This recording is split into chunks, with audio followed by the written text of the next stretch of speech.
Olá, graça e paz, meu irmão e minha irmã. Estamos iniciando a leitura da Bíblia em 365 dias, uma dose de amor com a palavra de Deus. Hoje, no 338º dia, trago para leitura e comentários bíblicos o livro do profeta Zacarias, capítulo 6, livro de Salmo, capítulo 129 e o livro de Atos, capítulo 11, dos versículos 19 a 30. Neste momento, você precisa estar de posse de um bloco de anotação, caneta ou lápis. A Bíblia, tão importante quanto a sua leitura diariamente, nos aproxima de Deus, fortalecendo assim a nossa fé e a esperança. Enquanto você prepara o nosso kit de fé, trago uma mensagem rápida. Todos nós temos a necessidade de estarmos em comunhão com Deus diariamente. Comunhão esta, agora, a leitura da Bíblia. Orar, meditar, refletir. A Bíblia Sagrada está cheia de promessas. Precisamos acreditar na palavra de Deus. Alimente a sua fé. A sua palavra tem muito mais força do que as coisas contrárias. Estamos vivendo um tempo em que devemos abrir os olhos. Satanás não está aqui para roubar o seu carro, sua casa, sua roupa, seu apartamento, celular, relógio. Ele vem para roubar agora esta semente, este estudo bíblico, a sua fé e os propósitos que Deus tem para você. Precisamos usar todos os recursos que Deus tem nos dado, incentivar a leitura da Bíblia, estudar. A Bíblia Sagrada nos faz gerar a fé, nos faz ter o alimento, a cura e a restauração. A compreensão da palavra vem através da revelação pelo Espírito Santo. Senhor, revele a compreensão de sua palavra. Jesus Cristo, me dê compreensão de sua palavra hoje e sempre. Em nome de Jesus, amém e graças a Deus. Se desconecte de tudo e permita que a palavra do Senhor adentre em vossos corações. Vamos para a leitura no livro do profeta Zacarias, capítulo 6. A oitava visão, as 4 carruagens. Outra vez levantei os olhos e vi, e eis que 4 carruagens saíam do meio de 2 montes, e estes montes eram de bronze. Na primeira carruagem, os cavalos eram vermelhos, na segunda eram pretos, na terceira eram brancos, e na quarta eram baios. Todos eram fortes. Então perguntei ao anjo que falava comigo: Meu senhor, o que é isto? O anjo respondeu: São os 4 ventos do céu, que saem de onde estavam diante do Senhor de toda a terra. A carruagem em que estão os cavalos pretos sai para a terra do norte. Os cavalos brancos saem após eles, e os cavalos baios vão para a terra do sul. Assim os cavalos fortes saem, forcejando para seguir adiante, para percorrerem a terra. O Senhor lhes disse: Vão e percorram a terra. E eles percorriam a terra. Então ele me chamou e me disse: Eis que aqueles que saíram para a terra do norte fazem o meu espírito repousar na terra do norte. A coroação de Josué, o renovo. A palavra do Senhor veio a mim dizendo: Receba o que foi trazido pelos exilados Eudai, Tobias e Jedaías, que voltaram da Babilônia, e no mesmo dia entre na casa de Josias, filho de Sofonias. Receba a prata e o ouro, faça uma coroa e coloque-a na cabeça do sumo sacerdote Josué, filho de Josadaque, e diga-lhe: Assim diz o Senhor dos Exércitos: Eis aqui o homem cujo nome é Renovo. Ele brotará do seu lugar e edificará o templo do Senhor. Ele mesmo edificará o templo do Senhor e será revestido de glória. Ele se assentará no seu trono e dominará, e será sacerdote no seu trono, e reinará perfeita união entre ambos os ofícios. A coroa será para Helen, para Tobias, para Jedaías e para En, filho de Sofonias, como memorial no templo do Senhor. Aqueles que estão longe virão e ajudarão a edificar o templo do Senhor, e vocês saberão que o Senhor dos Exércitos me enviou a vocês. Isto acontecerá se vocês ouvirem atentamente a voz do Senhor, seu Deus. Amém. Compreendendo o livro do profeta Zacarias, capítulo 6, versículo 1. As 4 carruagens, com seus cavalos, representavam os 4 espíritos do céu, conforme versículo 5, ou seja, 4 anjos, conforme Hebreus 1, versículo 14, designados para diferentes partes do mundo a fim de cumprir as ordens de Deus. As carruagens angelicais de Deus são incontáveis, milhares de milhares, conforme Salmos 68, versículo 17. A presença de carros de guerra sugere batalha, e isso implica julgamento. Vejam, o Senhor vem num fogo, e os seus carros são como um turbilhão. Transformará em fúria sua ira e em labaredas de fogo a sua repreensão. Referência, livro do profeta Isaías, capítulo 66, versículo 15. Exposição bíblica dos versículos 2 a 7. Se as cores dos cavalos são importantes, então Apocalipse 6, versículos 1 a 8 pode ajudar em sua interpretação. Os cavalos vermelhos simbolizam a guerra, os pretos, a fome, e os brancos representam vitória e conquista. Cavalos malhados não aparecem na visão de João em Apocalipse 6, mas poderiam muito bem simbolizar pragas. Durante o dia do Senhor, Deus usará guerras, fomes, pragas e morte para punir as nações da terra. Compreendendo o versículo 7, a mensagem final desta visão é que Deus vai julgar as nações gentias pelos pecados que elas cometeram. Isso ocorrerá durante o período chamado de Grande Tribulação ou o Dia do Senhor, que precede o retorno de Cristo à Terra para estabelecer seu reino justo. Nos capítulos finais de seu livro, Zacarias descreve muitos dos eventos que ocorrerão durante esse Dia do Senhor. Compreendendo o versículo 8, o ministério dos anjos entre as nações e na dispensação do julgamento de Deus é claramente ensinado em outras partes das Escrituras. Por exemplo, Daniel 4, versículos 4 a 18, capítulo 10, capítulo 12, versículo 1 e Apocalipse 8, 14 e 16. A visão de Zacarias nos assegura que Deus está no controle do futuro e julgará as nações gentias durante o dia do Senhor.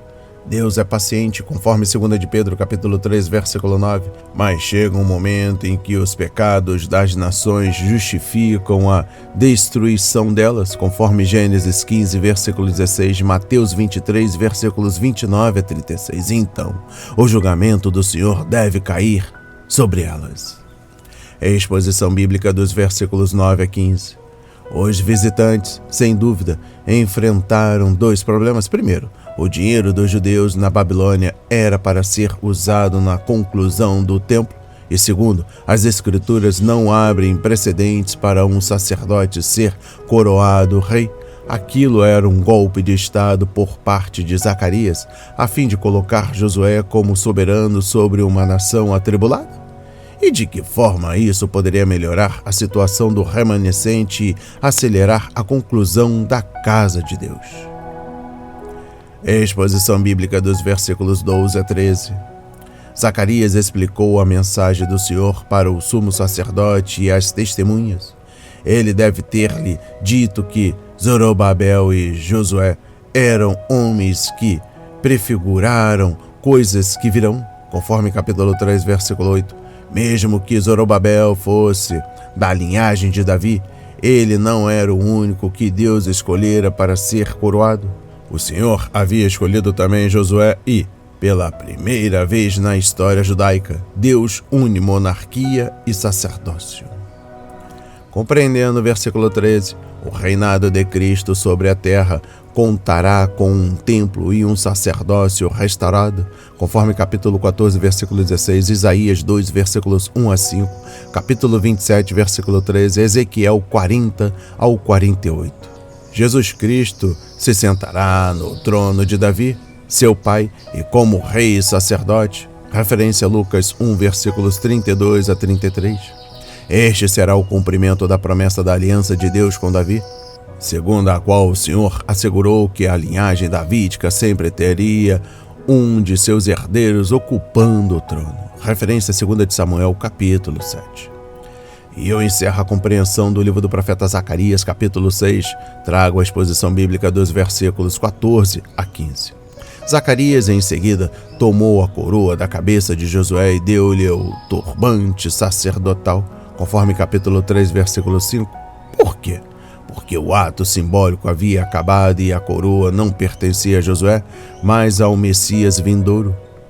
O profeta guardou a coroa em um lugar do templo como um memorial da promessa do Senhor de que um rei sacerdote traria paz, santidade a seu povo.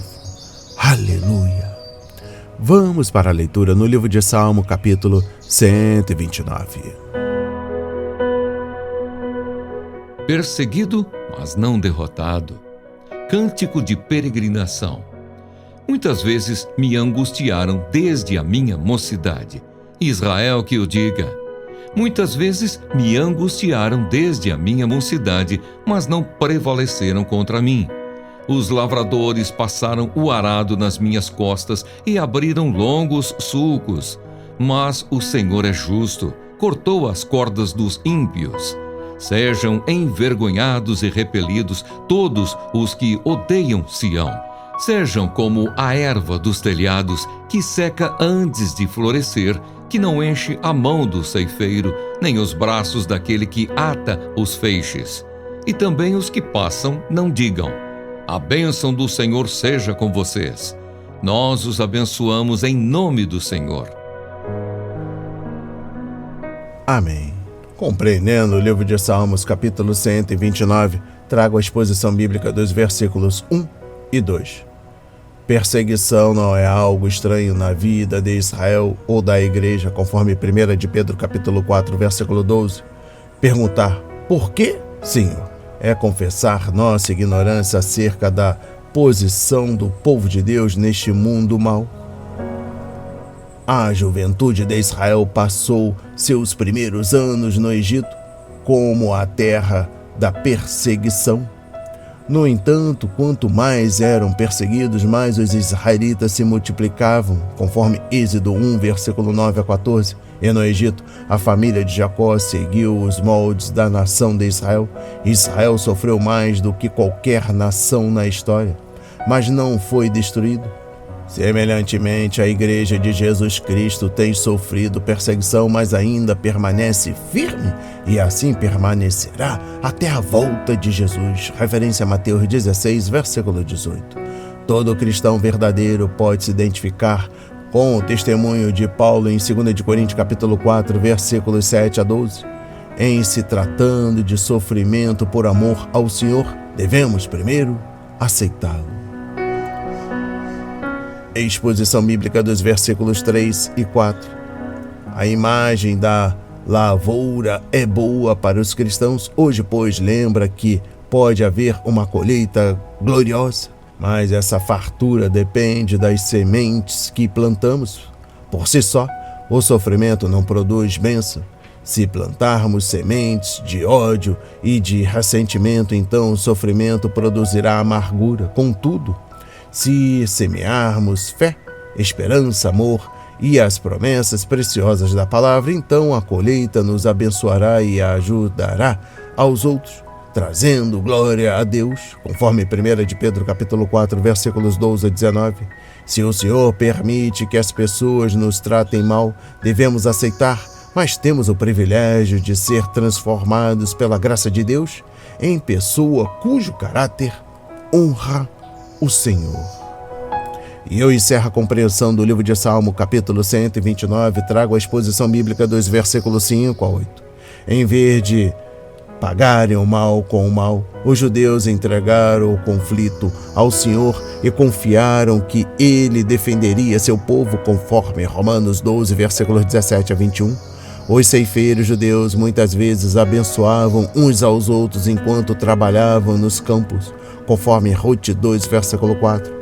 Mas nenhuma bênção seria dada aos inimigos de Israel, pois eles estavam se rebelando contra o Deus verdadeiro. Primeiro, esses inimigos voltariam envergonhados porque não conseguiriam erradicar Israel. Depois, eles definhariam e, por fim, seriam ceifados e usados como pasto para o fogo.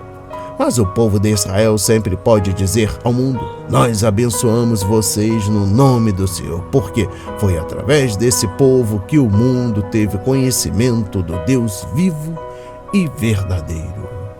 Vamos para a leitura no livro de Atos, capítulo 11, dos versículos 19 a 30. Os discípulos são chamados de cristãos em Antioquia. Os que foram dispersos a partir da perseguição que começou com a morte de Estevão se espalharam até a Fenícia, Chipre e Antioquia, não anunciando a palavra a ninguém que não fosse judeu. Alguns deles, porém, que eram de Chipre e de Cirene e que foram até Antioquia, falavam também aos gregos, anunciando-lhes o evangelho do Senhor Jesus. A mão do Senhor estava com eles e muitos, crendo, se converteram ao Senhor. A notícia a respeito deles chegou aos ouvidos da igreja que estava em Jerusalém e enviaram Barnabé até Antioquia. Quando ele chegou e viu a graça de Deus, ficou muito alegre e exortava todos a que, com firmeza de coração, permanecessem no Senhor. Porque era um homem bom, cheio do Espírito Santo e de fé, e muita gente se uniu ao Senhor. Depois Barnabé foi a Tarso à procura de Saulo, e quando o encontrou, levou-o para Antioquia, e durante 1 ano inteiro se reuniram naquela igreja e ensinaram numerosa multidão. Em Antioquia, os discípulos foram pela primeira vez chamados de cristãos. Ágabo prediz grande fome. Naqueles dias, alguns profetas foram de Jerusalém para Antioquia, e apresentando-se um deles, chamado Ágabo, dava a entender pelo Espírito que haveria uma grande fome em todo o mundo. Essa fome veio nos dias do imperador Cláudio. Os discípulos, cada um conforme as suas posses, resolveram mandar uma ajuda aos irmãos que moravam na Judéia. E eles o fizeram enviando essa ajuda aos presbíteros por meio de Barnabé e Saulo. Amém. Compreendendo o livro de Atos, capítulo 11, dos versículos 19 a 30, trago a exposição bíblica dos versículos 19 a 26.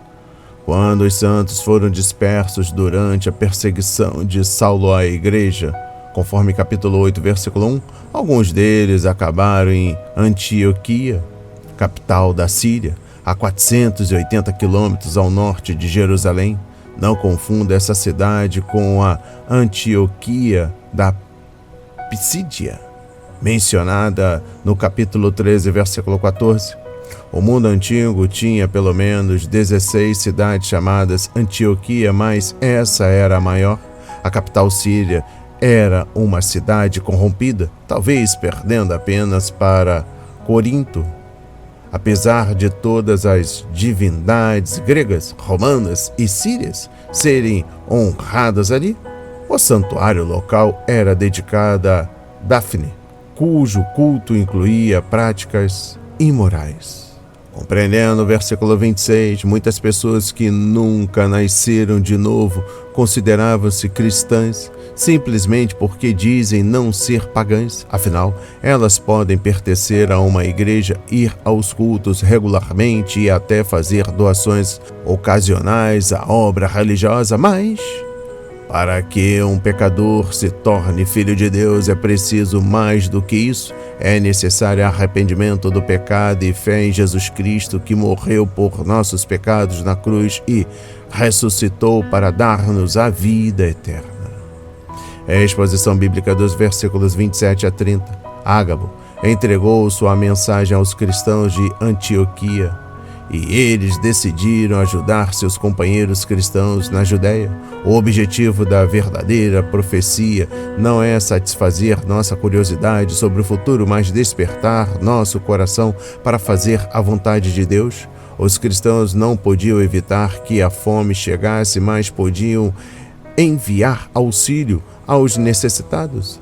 Algumas pessoas hoje afirmam receber palavras de revelações especiais ou palavras de sabedoria do Senhor, mas essas revelações são suspeitas e até perigosas.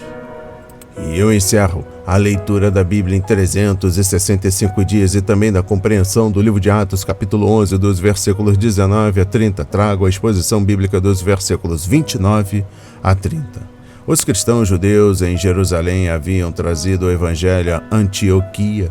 Então enviaram Barnabé para incentivar os novos cristãos. A reação correta dos gentios em Antioquia, portanto, era retribuir com o envio de ajuda material aos seus irmãos e irmãs judeus na Judéia. Alguns anos mais tarde, Paulo coletaria uma oferta similar das igrejas gentílicas e iria levá-las aos santos de Jerusalém, conforme capítulo 24, versículo 17, e também Romanos 15, versículos 23 a 28. Infelizmente, às vezes, alguns cristãos e igrejas locais se esquecem daqueles que foram uma bênção espiritual para eles. A igreja em Antioquia é um exemplo magnífico de como devemos mostrar gratidão de forma prática àqueles que nos têm ajudado em nossa vida. As palavras de hoje foram semeadas para as nossas vidas, para a honra e a glória do Senhor. Receba seu alimento diário, não hesite, compartilhe. Deus está interessado na minha e na sua dor. Que Deus nos abençoe abundantemente.